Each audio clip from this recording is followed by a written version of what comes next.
काय वाटतं तुम्हाला ते? एक आदर्श सरपंच संतोष अण्णा देशमुख यांना ज्या पद्धतीनं निर्घृणपणे मारण्यात आलं, हा तर मानवतेला काळिंब आहे. अत्यंत दुर्दैवी अशी प्रकारचं मृत्यू त्यांना आला, ज्या पद्धतीनं हलहल करून मारण्यात आलं. याच्यामध्ये प्रचंड गुंडगिरी दिसते आहे, दहशत दिसते आहे. कायद्याचं राज्य राहिलंय का नाही असं वाटावं ही परिस्थिती त्यामध्ये आहे. आणि एका महत्वाच्या माणसाचे ज्या पद्धतीनं हत्या होते, याचा अर्थ सर्वसामान्य माणसाच्या जीवनाचं काय, त्याच्यामध्ये मनामध्ये किती दहशत निर्माण झाली असेल, भीती निर्माण झाली असेल. ही सगळंच काळजी लावणारं आहे. महाराष्ट्राने देशाला काळजी लावणारी ही घटना आहे. गुन्हेगार तर शोधलेच पाहिजे, शिक्षा त्यांना झालीच पाहिजे, कठोरात कठोर शिक्षा. परंतु याच्या मागे ही दहशत वाढण्याला कारणीभूत कोण आहे? मास्टर माइंड कुणी असे गुंड पाळलेत? हे सगळ्या गोष्टीची चौकशी करून त्यावर सुद्धा कारवाई झाली पाहिजे. ही दहशत मोडली गेली पाहिजे, तरच या मृत्यूला काही अर्थ राहणार आहे. म्हणजे ते बलिदान वाया जाऊ नये एवढीच अपेक्षा या सगळ्याच्यातून संपली पाहिजे दहशत. नाही तर हा महाराष्ट्र सुद्धा कुठे चाललाय असं वाटावं ही परिस्थिती आज दिसते आहे. बीडच्या रूपानं दिसते आहे की महाराष्ट्राची काळजी, देशाची काळजी वाटावी इतकी वाईट परिस्थिती ही आहे. थोडंसं तर या ठिकाणी हा प्रश्न विचारावा का नाही माहित नाही, पण मनोज जरांगे पाटील यांनी एक प्रश्न उपस्थित केलाय की राहुल गांधी हे परभणीमध्ये आले होते, मात्र परभणीहून त्यांना या ठिकाणी येण्यासाठी गाडी भेटली नसेल, गाडीला डिझेल भेटले नसेल, असं त्यांचं मत होतं. त्या बाबतीत आम्ही कळवलेलं होतं, परंतु त्यांचे कार्यक्रम जे असतात ते काही दिवस अगोदर ठरतात. आम्ही कळवलं त्यावेळेस ते कार्यक्रम त्यांचे नियोजित झाले होते, परंतु आमच्या सगळ्यांना संवेदना त्या बाबतीतली आहे. असं काही त्याच्यात हे करण्याचं काही कारण नाही. आता का स्वतः अमितजी सुद्धा येऊन गेले, मी आज आलो, आणि अनेक लोक खरं म्हणजे तसं याच्यात पक्ष हा सुद्धा विचार बाजूला ठेवला. जात धर्म पक्ष याच्या पलीकडे मानवतेचा विचार हा आहे. याला कोणती अशी मर्यादा चौकट घालू नये या मताचा मी आहे.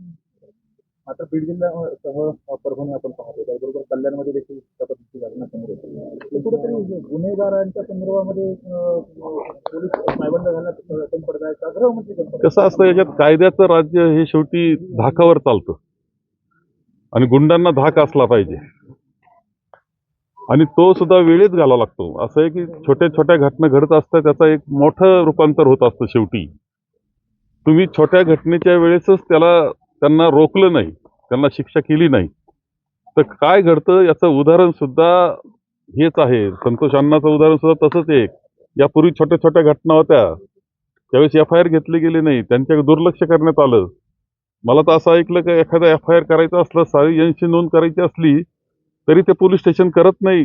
असं जर असेल तर शेवट मोठा वाईटच होणार आहे. तो वाईट होतो आणि तो महाराष्ट्रात होतोय असं म्हटलं तर वावगं ठरत नाही. असं धाक नाही कोणाचा, धाक असला, शासन म्हणून धाक असला पाहिजे.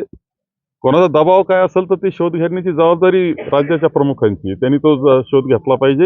आणि जो कोणी असेल, मास्टर माइंड असेल, कोणी जर पोलीस स्टेशनला दबाव ठेवत असेल, चुकीच्या पद्धतीला प्रवृत्तीला खतपाणी घालत असेल, तर कोणालाही त्यामध्ये सवलत नाही मिळाली पाहिजे, त्यांना शिक्षा झाली पाहिजे. राजकीय हस्तक्षेप हा विषय तुम्ही काढला तर तो केवळ बीड कुटुंबामध्ये आहे का? म्हणजे आपण 40 वर्ष सार्वजनिक आयुष्यामध्ये लोकप्रिय म्हणून काम करताय, हा फक्त बीड जिल्ह्यामध्ये राजकीय नेत्यांचा हस्तक्षेप चालतो का? राज्याची परिस्थिती असं आहे की इथं तर हे अतिरेक दिसलाय मला, खरं सांगतो तुम्हाला.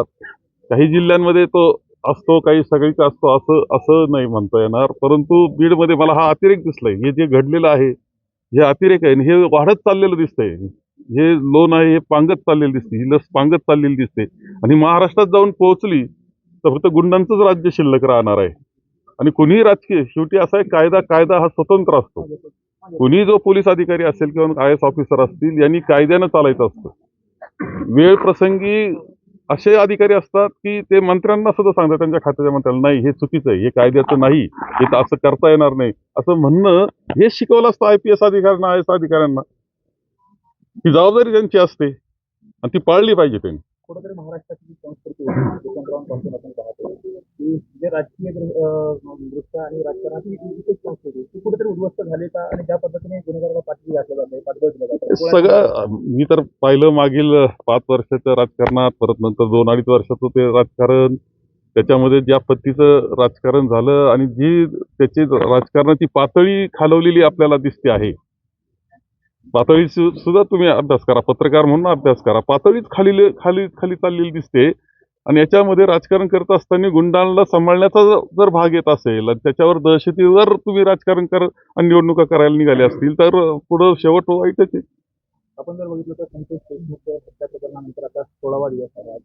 आणि या ठिकाणी उपमुख्यमंत्री देखील येऊन गेले, अनेक सत्ताधारी मंत्री देखील आले, मात्र जे आरोपी आहेत ते अटक होत नाहीत आणि मुख्य आरोपी देखील अटक होत नाहीत. नेमकं तेव्हा कोणत्याही समाजाचं समाधान होणार नाही जोपर्यंत मुख्य आरोपी अटक होत नाही, मास्टर माइंड अटक होत नाही आणि या संपूर्ण गुंडगिरीचा बिमोड होत नाही तोपर्यंत या राज्यामध्ये तर अस्वस्थता आहेच आहे.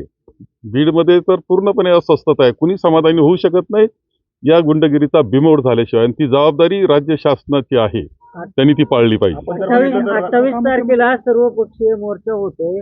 काँग्रेसकडून कुठला मोर्चा? याला तुम्ही, मला वाटतं पक्षाचं कसं, धर्माचं, जातीचं कोणतं बंधन नका ठेवू, मानवता एक ठेवा. याला याचे बंद घालू नका. सगळ्यांनी सामील झालं पाहिजे.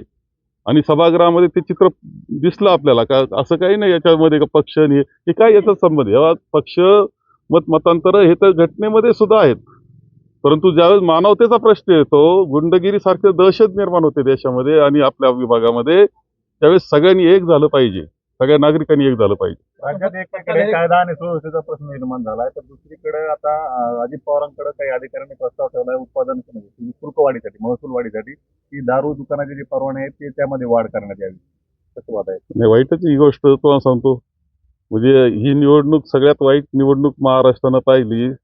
त्याच्यामध्ये वापर जो ज्या साधनांचा झाला, संसाधनांचा म्हणा,